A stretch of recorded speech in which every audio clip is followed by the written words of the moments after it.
क्या आपने कभी सोचा है कि एक महिला जो सिर्फ खजूर के पेड़ के नीचे बैठती थी, कैसे एक पूरे राष्ट्र की अगुवाई कर सकती है? कैसे एक कोमल हृदय एक साहसी योद्धा बन सकता है? आज हम जानेंगे दबोरा की कहानी। एक नारी जो नबिया थी, एक नारी जो न्याय करती थी और एक नारी जिसे परमेश्वर ने युद्ध के लिए बुलाया। बाइबल में न्यायों की पुस्तक अध्याय 4 और 5 में दबोरा का उल्लेख मिलता है। वह इजराइल की एकमात्र महिला न्याय थी। वह एफ्रेम के पहाड़ी देश में एक खजूर के पेड़ के नीचे बैठा करती थी और इजरायली लोग अपने झगड़े लेकर उसके पास आते थे। लेकिन यह कोई साधारण बैठकी नहीं थी। यह वह स्थान था जहां आकाश की योजना पृथ्वी पर उतरती थी। इस समय इजराइल कनानी राजा याबीम के अधीन था। उसका सेनापति सीसरा 900 लोहे के रथों के साथ इजराइल को 20 वर्षों से दबा रहा था। लोग हताश थे, रास्ते सुनसान हो गए थे, गांव में जीवन ठहर गया था। परमेश्वर को पुकारा गया और जवाब आया दबोरा के रूप में। एक दिन दबोरा ने सेनापति बाराक को बुलाया और कहा, क्या यहोवा ने यह आज्ञा नहीं दी? तू 10,000 आदमी लेकर ताबोर पर्वत की ओर जा। मैं सीसरा को तेरे सामने ले आऊंगा और उसे तेरे हाथ में कर दूंगा। बाराक ने उत्तर दिया, यदि तू मेरे साथ चलेगी तो मैं जाऊंगा, पर यदि तू न जाएगी तो मैं भी नहीं जाऊंगा। दबोरा ने कहा, मैं तेरे साथ चलूंगी, परंतु यह यात्रा तेरे नाम से नहीं होगी, क्योंकि यहोवा सीसरा को एक स्त्री के हाथ में कर देगा। यह एक भविष्यवाणी थी कि इस युद्ध की अंतिम जीत एक महिला के द्वारा ही होगी। बाराक 10,000 सैनिकों के साथ ताबोर पर्वत पर चढ़ा।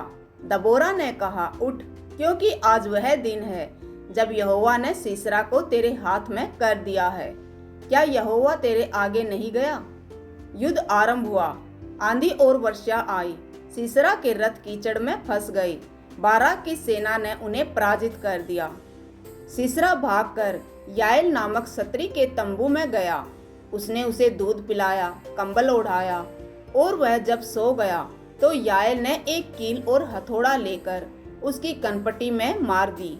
सीसरा मर गया और दबोरा की भविष्यवाणी पूरी हुई। इसके बाद दबोरा और बाराक ने एक स्तुति गीत गाया। इजराइल के अगुवे आगे बढ़े और लोग स्वेच्छा से समर्पित हुए। यहोवा की स्तुति हो। यह गीत सिर्फ एक विजय गान नहीं था, यह एक आत्मिक क्रांति का घोष था। यह दर्शाता है कि जब एक स्त्री उठती है, परमेश्वर उसकी अगुवाई करता है। दबोरा केवल एक नेता नहीं थी, वह प्रेरणा की चिंगारी थी। वह नबिया थी जो परमेश्वर की आवाज सुनती थी। न्याय थी जो न्याय में निष्पक्ष थी। योद्धा थी जो डर के स्थान पर विश्वास में खड़ी रही। नेत्री थी जो दूसरों को उठाने की प्रेरणा देती थी। आज भी बहुत सी महिलाएं दबोरा जैसी हैं। वे घरों में, कार्यस्थलों में, बच्चों के भविष्य में न्याय, बलिदान और आत्मिक नेतृत्व की मिसाल थामे हुए हैं। परमेश्वर आज भी पुकारता है, हे पुत्री, क्या तू तैयार है खड़े होने के लिए? क्या तू मेरी आवाज सुनने को तैयार है? क्या तू डर को छोड़कर युद्ध के लिए चलेगी? आइए हम सब मिलकर विश्वास के साथ एक छोटी सी प्रार्थना करें। हे परमेश्वर, हमें दबोरा जैसा हृदय दे। हमें वह साहस दे जो डर पर विजय पाए। हमें वह दृष्टि दे जो तेरे स्वर्गीय कार्य को पहचाने, और हमें वह आत्मिक कान दे जो तेरी आवाज को सुनकर आगे बढ़े। आमीन।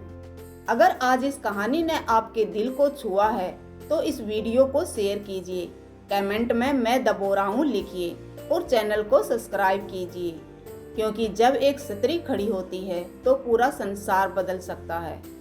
आमीन।